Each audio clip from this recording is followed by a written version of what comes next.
Here's a little lesson from history. In 1944, the Second World War was not going very well. The Nazis had invaded France and most of Europe and lots of other countries too, and they'd even got as close as the Channel Islands. They were knocking on our door. They may not have invaded Britain, but they were certainly looking that way. We were not doing particularly well. Morale was low. And then we realised that in order to beat them, we needed to launch this thing that became D-Day.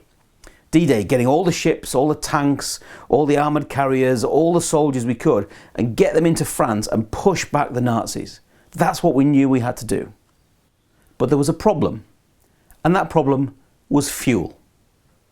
Here's how we solved it. One of the miracles of Allied supply, the English Channel pipeline, can now be revealed. Long lengths of flexible steel pipe carried part of the 1 million gallons of gas delivered daily from the Isle of Wight to the French coast. The original idea was conceived by British engineers, who also utilized lead piping somewhat similar to a submarine telegraph cable. 3 inches in diameter, the pipe was thoroughly insulated from sea action. Captured Nazi officers credited the undersea pipeline with being one of the main factors contributing to the downfall of the Wehrmacht.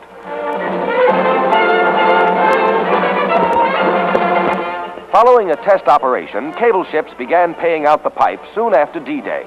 Both lead and steel tubing, much of it made in America, were used to carry the vital fuel to our fighting fronts. The pipe, wound on huge drums 30 feet in diameter, was released while being towed across the channel. The Luftwaffe was missing on this occasion also, and the first line crossed in 10 hours. Near the tip of the Normandy Peninsula, the pipeline comes ashore. Altogether, 20 lines were soon providing a constant fuel supply.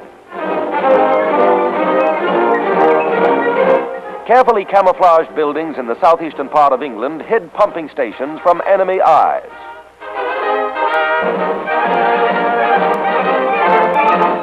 Delivered close to the actual fighting front, the fuel kept our planes, trucks, and tanks operating on the drive on Hitler's Reich.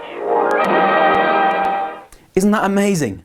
We managed to solve the problem with a secret pipeline under the ocean. You see, that pipeline gave us petrol, it gave us fuel for the tanks and for everything we needed to push D-Day, to make it happen, and particularly in the second wave, as it mentions in the film. So, in other words, we needed the fuel to keep us going. And we're exactly the same. Do you know what? There's a lot of nonsense out there. I've heard talks from people who do similar jobs to me and motivational speakers who go out there and they sort of hint or imply or even explicitly say success is a solo sport. Do you know what? That is nonsense. Of course, we've got to take responsibility for our actions. We've got to make a difference. I had to set this up and do the video today. It wasn't going to magically happen. We do have to take responsibility. But believe me, success is a team sport. And whether it's your children, your teenagers, or yourself, we have to build a team around us. Build a team around us in order to get to where we want to be.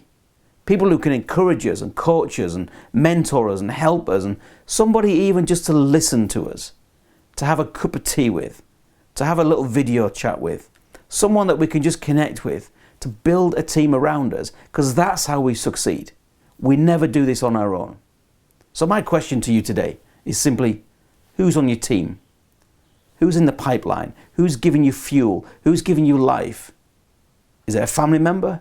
Is it a friend? Is it a mentor? It could be anybody, but build a little team around you. It doesn't have to be an official team. You don't have to have, you don't have to have a special t-shirts or anything like that, but build a team around you.